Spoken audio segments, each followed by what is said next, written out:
Coming up on News Live at 6, a local ballet instructor teaches those of all skill levels the beauty of learning dance, what it means for students of all ages.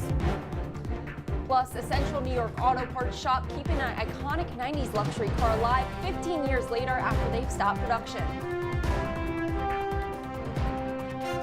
And a deeper look into the costumes being worn in the Music Man National Tour that's making a stop in the Salt City this week when News Live at 6 starts right now.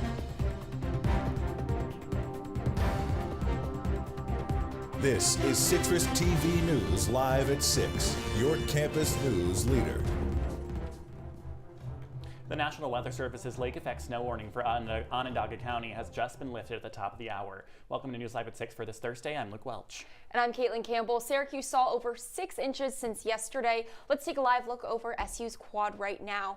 It's looking pretty snowy out there. Yeah, I know those flakes are still coming down. I feel like this is the largest I've seen these flakes since we've come back for this winter, but those roads are looking pretty dangerous over the past few days. I know it was tough last night, and that radar, it's looking like we're going to have some clearness over the next few days. Yes. I mean, I hope so. It's just been snowstorm after snowstorm.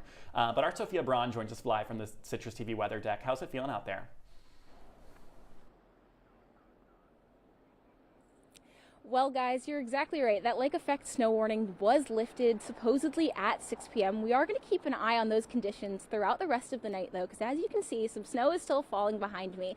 And let's also take a look at these roads right behind me. They are extremely slippery. As this snow is starting to come down, it's very dangerous for drivers, so people should be staying off the roads. We want to make sure we're seeing as few drivers as possible out here because it is currently 21 degrees. It feels like 17 degrees. You can probably tell from the frostbite on my hands out here that you should limit your time outdoors right now. Make sure to stay inside, defrost as much as you can, and keep in mind that the snow is going to keep coming down overnight, so into the morning you can expect that effect of the snow on the roads before ice gets put down to still be very dangerous, even if you're walking. Saw some people riding their bikes out here behind us just a few minutes ago. Super dangerous, as the sidewalks are some of the last to be getting plowed. So please choose your transportation wisely. Guys, I'm going to come back in and defrost. That's all I have for right now. Get warm, Sophia. Well, amidst these snowy conditions, you may have noticed 3 separate but brief power outages last night. However, the National Grid did not cite the weather as a reason for those flickers, most notably in the JMA Wireless Dome last night during the men's basketball game against Cal. The outages that occurred between 8 and 10 p.m. were due to a fault on a transmission line located in southern Onondaga County. Some customers in Manlius experienced a longer but unrelated blackout. As of this morning, there were no active outages. The Music Man National Tour opened at the Landmark on Tuesday, telling the story of a fast-talking salesman who falls in love with the local librarian in River City, Iowa. Our Isabella Galan got to sit down with the 2 leads of the show to talk about the costumes they wear that takes audiences right back to 1912.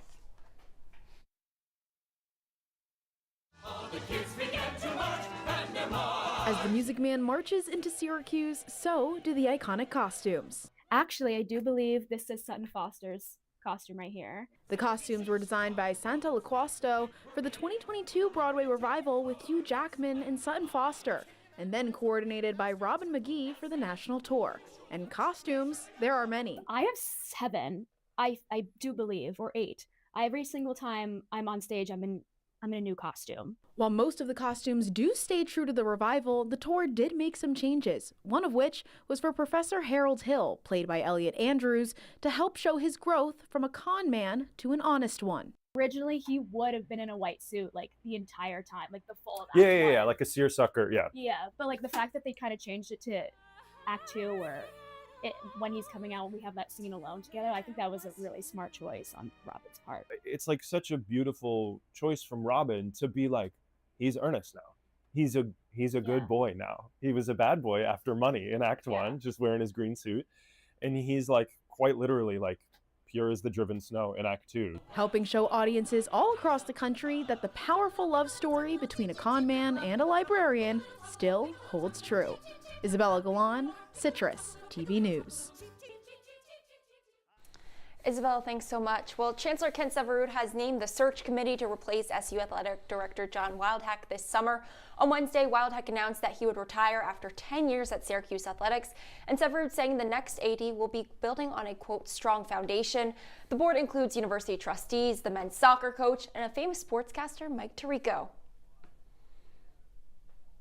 Well, from the court to the classroom, the College of Engineering and Computer Science is launching a new minor in artificial intelligence. The 18-credit program includes courses related to computing foundations as well as applications of AI. This is all in hopes to prepare students for the changing landscape in the coding and data management industries. The minor will be available to all undergraduate students starting next semester.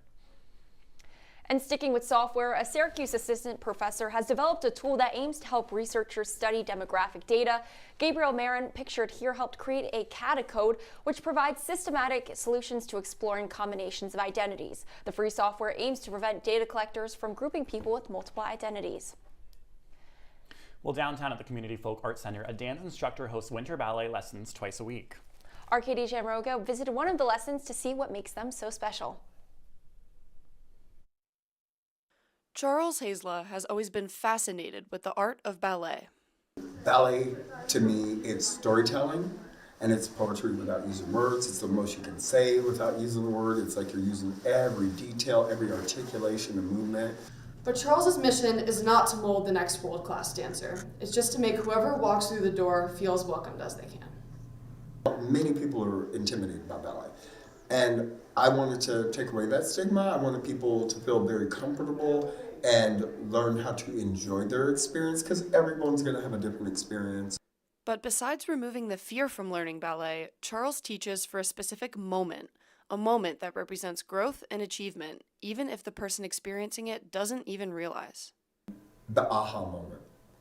From the adults to the children to the adults, when people find that they can do something they never thought they could do. As an instructor, you can see a natural ability whether they see it or not. From these moments of success to feelings of fulfillment, Charles simply wants each of his students to leave his classes feeling a little bit better. But everyone has their reasons for being here, which is why, if you're asking me what do I want them to walk away feeling there's a game. And that's the most that I could say, because that game may mean something differently to each person. It seems as though the most rewarding winter activities don't always have to be found on a slope or in a gym. They can be found right on the humble tiles of a dance floor. For Citrus TV News, I'm Katie Jamroga. Katie, thank you so much. Now, the latest in the immigration case of two Upstate Medical University employees who were detained in October. Alex Ramirez Gonzalez and Jan Vasquez Hidalgo can post bond while appealing their deportation order, according to their unions. Last month, two judges ruled for the couple to be deported to Ecuador while they seek asylum. The two have no connection to the country, and their lawyer argues they would face backlash as members of the LGBTQ+ community. The United University Professions Union is raising money for their bail. Well, a Georgia-based gun accessory manufacturer, Mean Arms LLC, will pay nearly $2 million in restitution to victims' families, injured individuals, and traumatized survivors of the May 2022 mass shooting at a Tops grocery store in Buffalo. New York Attorney General Letitia James announced the settlement with the gun accessory manufacturer, citing their involvement in the shooting. The MA lock was determined to be easily removed, allowing the shooter to manipulate his rifle into an illegal assault weapon prior to the attack that left 10 people dead. Well, heading now to the Capitol, a new U.S. attorney was named on Wednesday, but just 5 hours later, he was fired by the Justice Department via email. A panel of federal New York judges had appointed 79-year-old Donald Kinsella to fill a vacant seat that was left by John Sarcone, who was never confirmed by the Senate. Sarcone had served as the interim U.S. attorney for the Northern District of New York until July. When judges declined to extend his term, judges had concerns after the Justice Department reinstated him while he began looking into the case of Attorney General Letitia James, President Donald Trump, and the NRA. Attorney General Todd Blanche posted on X last night, quote, "Judges don't pick U.S. attorneys, POTUS does. See Article 2 of our Constitution. You are fired, Donald Kinsella." Well, today, New York leaders and LGBTQ+ advocates vowed to re-raise the pride flag at the National Stonewall Monument after the Trump administration removed the flag this past Tuesday. The group gathered at the historic landmark in New York City this morning and called on the National Park Service to restore the symbol. However, the federal organization came out with a statement saying that under federal guidance, only U.S. flags are authorized to fly under flagpoles that they manage. And you may have never heard the name Saab in your life, but in the 1990s, it was a powerhouse in European luxury cars. They went defunct 15 years ago and have slowly disappeared from the road. Our Boone Kilpatrick brings us the story of a central New York business committed to keeping the iconic Swedish cars on the road, one part at a time. Saab. Nothing on earth comes close. It was the it car of the 90s, and if yours needed a part, you came to Hastings, New York, home of the parts wholesaler Goldwing Saab. Opened in 1990 by Eric Stooks, today it's managed by his nephew, Kyle Mahar.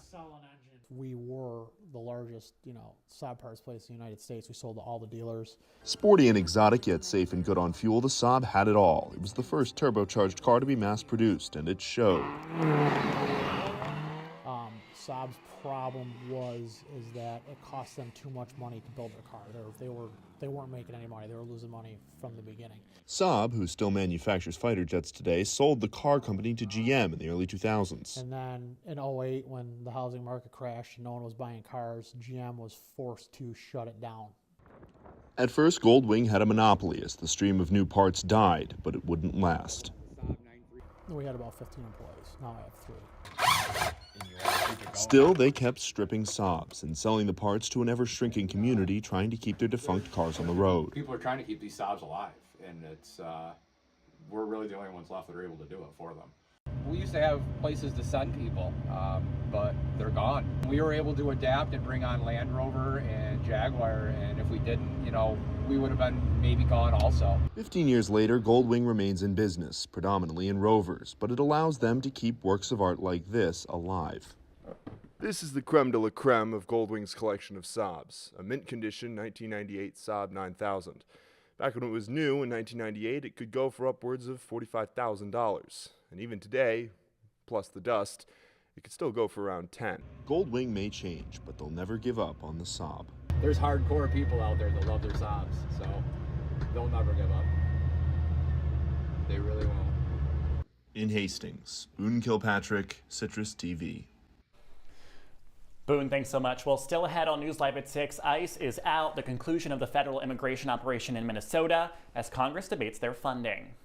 Plus, Capitol Hill on a standstill, a federal department in danger of a shutdown when your campus news leader returns.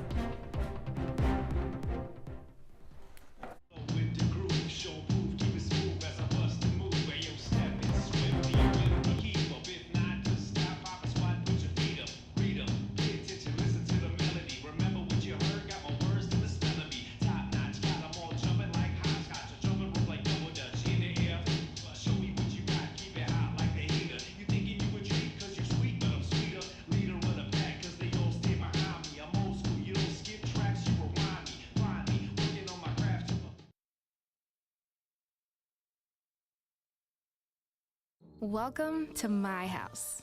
Lately, not my happy place. Everybody's pretty tired of each other. The parents were not themselves. My little brothers were morphing into small creatures. The walls were closing in. Clearly, a case of too much family, too close, 24/7. And there's a lot of that going around right now. If this sounds like your house, try going someplace new. YourLifeYourVoice.org. You'll find lots of ideas to help you handle the family stresses of being confined to close quarters. YourLifeYourVoice.org. It might not get you out of the house, but it could help you find a little more breathing room.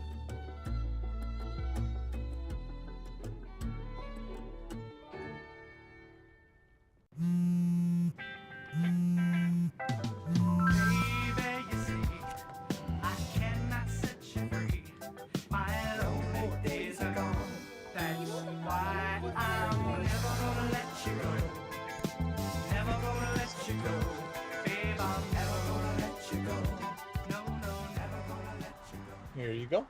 Thank you. Thank you.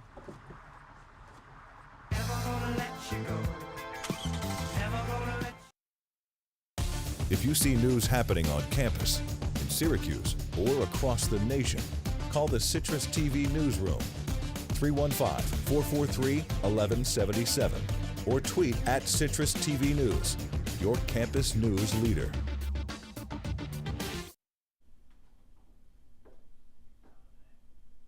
And we address those issues.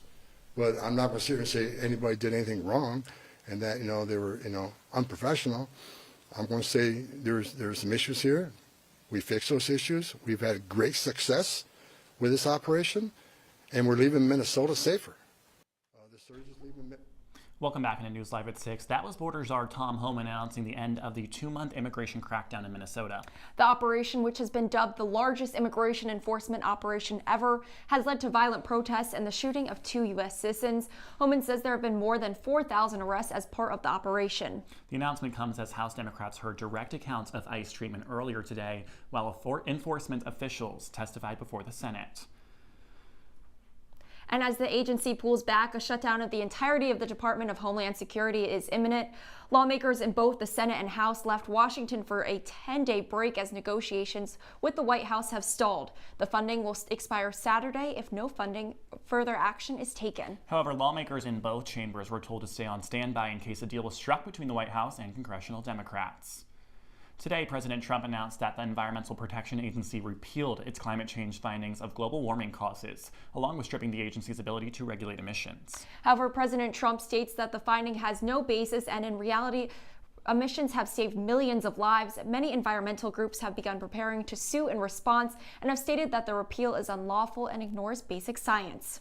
Well, a U.S. district judge has blocked the Pentagon from punishing Democratic Senator Mark Kelly for participating in a video that called on troops to resist unlawful orders and uphold the Constitution. President Trump accused Kelly's action as seditious. U.S. District Judge Richard Leon ruled that the Pentagon violated Kelly's First Amendment rights as well as threatened retired military. Kelly's moving forward with his lawsuit against the Pentagon for censure.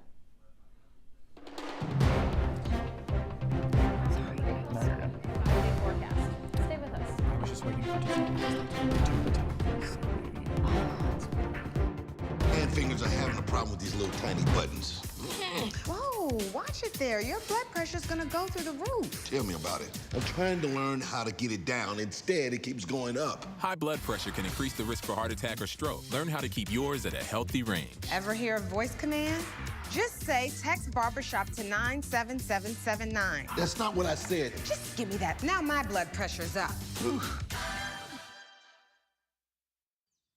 Jason, let's go see your room.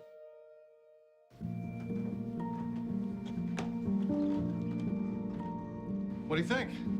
We kept it a little spare, so you can decorate it how you like.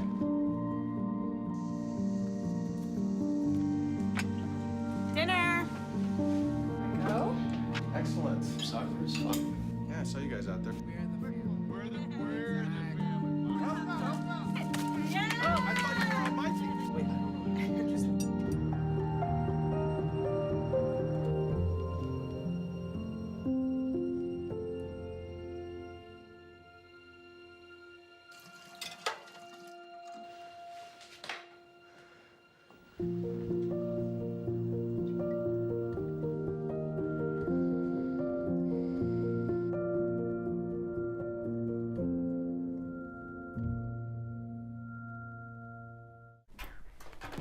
From the Citrus TV Weather Center, this is SU's most accurate weather forecast. Welcome back to News Live at 6. Let's take a look at your 5-day forecast. Starting off on Friday, temperatures are sitting at a high of 27 degrees, a low of 20 degrees. It's a little warmer than those single digits we were seeing from last week, which is exciting. Going into Saturday for Valentine's Day, you can expect some snow showers, but slightly warmer temperatures with a high of 37 degrees and a low of 19 degrees. On Sunday, it's going to get even a little bit warmer with a high of 40 degrees, a low of 31 degrees, and cloudy skies. And then going into Monday, it'll get a few degrees warmer even. We're going to see 43-degree highs and a low low of 33 degrees. And then on Tuesday, temperatures are going to stay around the same with a high of 42 degrees and a low of 27 degrees. The one thing we're missing from this Valentine's Day week forecast is the sun. So first up, Luke, I want to ask you, where would you love to travel to for this Valentine's Day weekend? Anywhere in particular? You know, Sophia, I really wish that I was back in Honolulu, Hawaii, because the temperatures were there were just so nice. I miss it so much. Well, let's book you a flight because, I mean, come on. Look at just how beautiful it is over here with temperatures at 75 degrees right now. Oh my gosh. Seems incredible. Kaitlin, what about you? I have to say London. I was abroad there last year at this time and I missed it so much, so I think I'd have to go there. Well, let's take a look at London right now. It's a little bit snowy, but still, we've got temperatures at 49 degrees, so no complaints. Might even get some sun in London in the winter, which is a big deal. And I know for me right now, I would love to be in Puerto Rico right now. It's my family's favorite place to travel to with a high of 78 degrees today. So looking forward to that sun. That's all I have for right now, guys.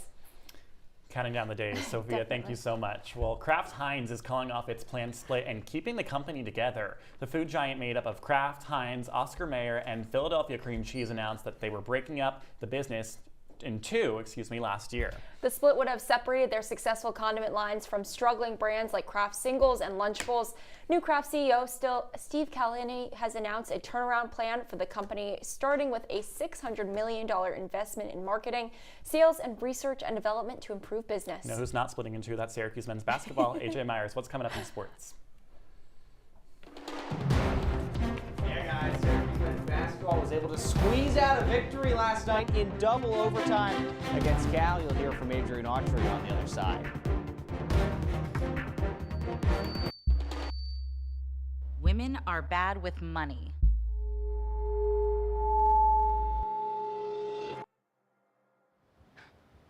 It's what the world's been saying for centuries. But now, we've got something to say. Save it.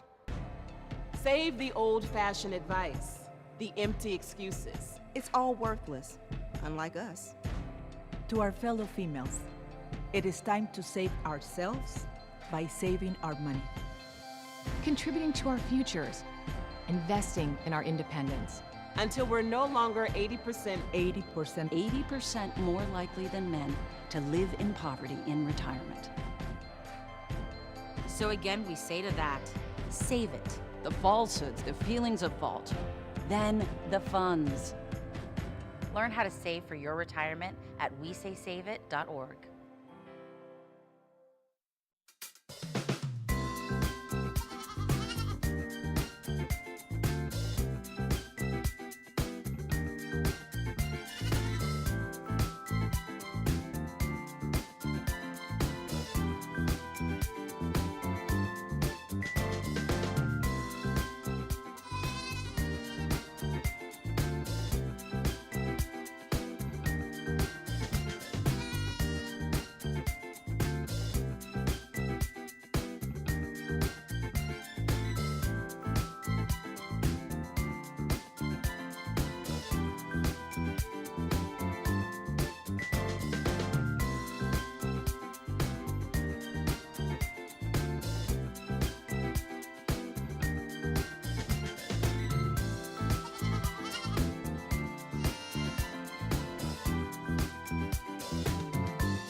And now, your Citrus TV Sports Report.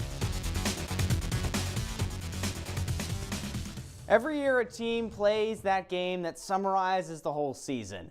Welcome into sports, I'm AJ Myers. Last night was that game for Syracuse men's basketball against Cal. Some good signs from William Kyle with a double-double. J.J. Starling and Nate Kings almost combined for 50 points. Yet there was some bad. The Orange shot 60% from the free throw line and had 12 turnovers. Then there was the roller coaster that is SU basketball. 2 power outages in the Dome, plus double overtime. Although unlike this season, yesterday ended with a victory. And here is head coach Adrian Autry on the bizarre night. Things did not go well for us offensively, and they kept fighting. I was really proud of the way these guys just kept going, because We could have, folded, and they didn't. 13 offensive rebounds to Syracuse, and now they're a good rebounding team. William Kyle III had 7 offensive rebounds, including a very key offensive rebound late in one of the situations. We also put them to the free throw line 42 times. Syracuse stays at home this weekend as SMU plays its first ever game in Central New York. Tip time is set for 2 on Saturday. Well, if you thought the game was crazy, how about 7 hours before tip-off? Fans were hit with another shock. Syracuse Athletic Director John Wildhack announced he would retire from his role in July. In a statement to the university, Wildhack said, quote, "This has been the greatest honor of my career to lead Syracuse Athletics," and went on to say, quote, that "I came with a tremendous sense of responsibility and leave with profound gratitude for the opportunity to give back to the place that gave me so much." Syracuse is now not only searching for a new chancellor, but also a new athletic director. Tomorrow is Friday the 13th, yet Syracuse lacrosse certainly has its fingers crossed for no bad luck, don't we all? Both men and women take on the top teams in the country. First, Reggie Thorpe's group squares off with North Carolina in search for the headman's first career victory in orange. Immediately after that contest, it's number 1 Maryland and number 2 Syracuse. The Terrapins knocked the Orange out of Memorial Day weekend last year, yet head coach Gary Gait has no fears or superstitions this time around. This game's the next game, and I think that makes it the most important game of the year. It's with our schedule that we have, it's certainly, I don't think, a must-win game, but the next game's always a must-win game for us. So, our guys are super excited, and they wanna play well. Maryland's taken the previous 8 meetings, and it's been 17 years since Syracuse was victorious in this fixture. The two sides face off tomorrow at 6. Guys, it should be a thrilling Friday of lacrosse in the Dome with the men first, or rather the women first, and then the men. AJ, let's talk about that men's lacrosse game where you saw 2 dominant performances from the lacrosse team. Now their first ACC test, the only team that's higher than them in the coaches poll. What should we expect? I think you should expect a thrilling game. I think this senior year group can get over the hump and beat Maryland, as I mentioned, for the first time in 17 years. Well, let's see. AJ Myers, thank you so much. When we come back, we'll have one last look at your wake-up weather. Stick with us. Last week, Brandon met a girl on a dating app. One day after work, he finally found the courage to ask her out. No answer. He started to panic. Was he being too pushy? Maybe it was too... Hey, sorry I didn't respond. I was driving. I would love to go on a date. How does tonight sound? Brandon tried to play it cool, but inside he knew. A girl so smart, so responsible. She must be a keeper. Dad? Just 1 minute, okay? Hey, Bobo, do trees tell each other stories? I'm sorry. I'm afraid I don't know that. Hey, why don't we go find out?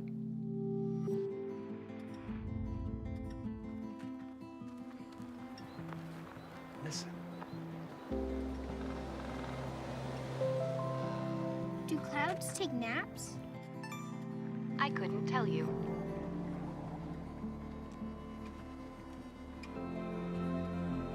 Can birds draw pictures? I don't have an answer for that.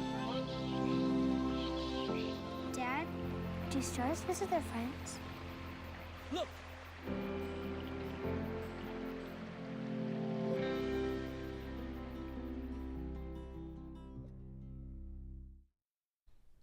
Welcome back to News Live at 6. I had to take a second and get ready for Saturday, but let's take a look at your wake-up weather for tomorrow morning. Temperatures are going to be sitting at 18 degrees. It's going to feel like 11 degrees, though, and those cloudy skies are unfortunately here to stay. Hopefully, though, the snow will go away, and that will be something to look forward to when you wake up.